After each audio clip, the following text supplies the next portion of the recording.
Prep 2. Today we'll continue our first lesson of Unit 2, Sound Properties, Part 2. Previously, we talked about two properties of sound, which are sound intensity and sound pitch property. Sound pitch property allows us to make a difference between sharp sounds and harsh sounds according to the frequency. And sound intensity property allows us to make a difference between strong sounds and weak sounds, loud and whispering, shouting and whispering. The third property is sound quality, which allows us to make a difference between different sounds according to their nature, according to the device producing these sounds.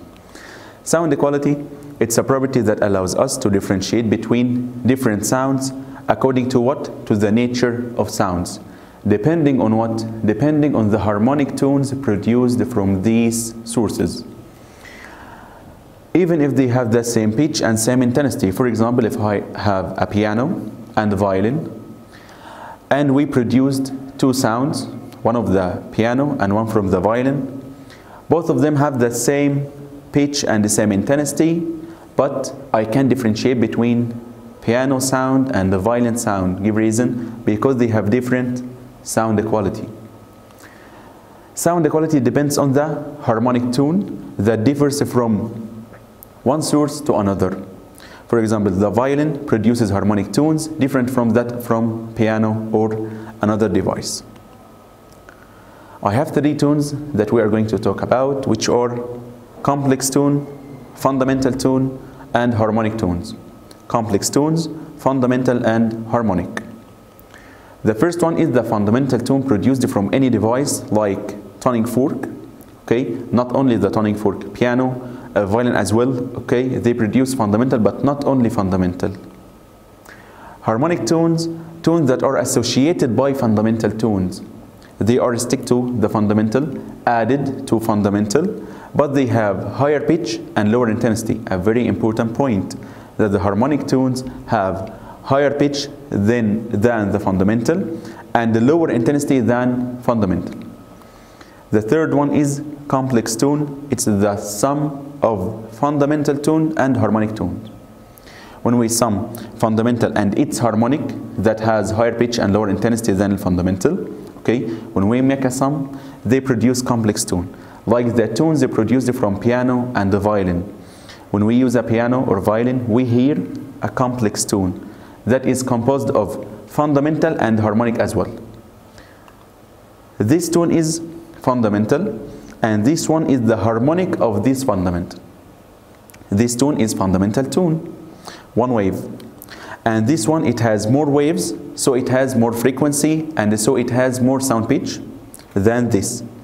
And it has smaller waves, shorter waves, okay? So it has lower amplitude, which means low sound intensity, and so this wave is harmonic of this wave because it has more sound pitch, more frequency, and the lower sound intensity, which is lower amplitude.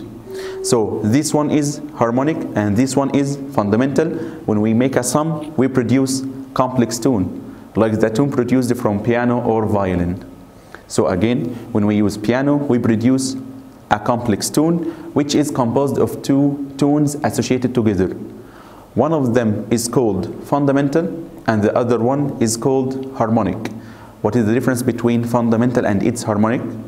Harmonic has more frequency, more sound pitch, and lower intensity, lower amplitude than fundamental tones. Okay? Now we want to classify the sound waves that we hear according to, or the sound waves in general, according to their frequencies. They are divided into three types. Sonic waves that we can hear, infrasonic and ultrasonic that we can't hear. Okay?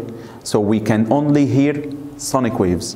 What is the difference between the three types of waves? Infrasonic, sonic, and ultrasonic. Starting with sonic waves, they are sounds with frequency ranges between 20 hertz to 20,000 hertz, which means 20 kilohertz. Again, if any sound wave came to my ear with a frequency 20 hertz to 20,000 hertz, from 20 to 20,000 hertz, it will be sonic wave and I can hear it clearly. But when the frequency is less than 20 hertz, it's called infrasonic waves. And when the frequency is more than 20,000 hertz, it's called ultrasonic waves. Examples: sounds preceding rainfall. Before the rain falls, some sound waves are produced that we can't hear because they are infrasonic waves. They have frequency less than 20 hertz.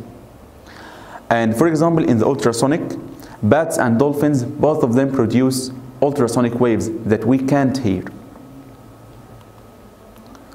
Life applications on lesson 2, on the sound. Number 1, breaking down kidney and ureter stones without surgical operation. Without making a surgery, we can break the stones found inside kidneys, okay? Simply by using ultrasonic waves. By using ultrasonic waves, we can break or damage the stones found inside kidney or ureter without any surgical operation. Number 2, the diagnosis of male prostate by using some rays. Number 3, sterilizing milk and food and water. We can use ultrasonic waves to sterilize or killing the bacteria and microbes of milk, food and water. Number 4, to discover the landmines like this picture. Okay, we can discover the landmines or use ultrasonic waves in mining. Okay, as when they reflect, I can receive them and find out if there is anything beneath the earth or not. Okay, thank you for listening. I hope you understood it.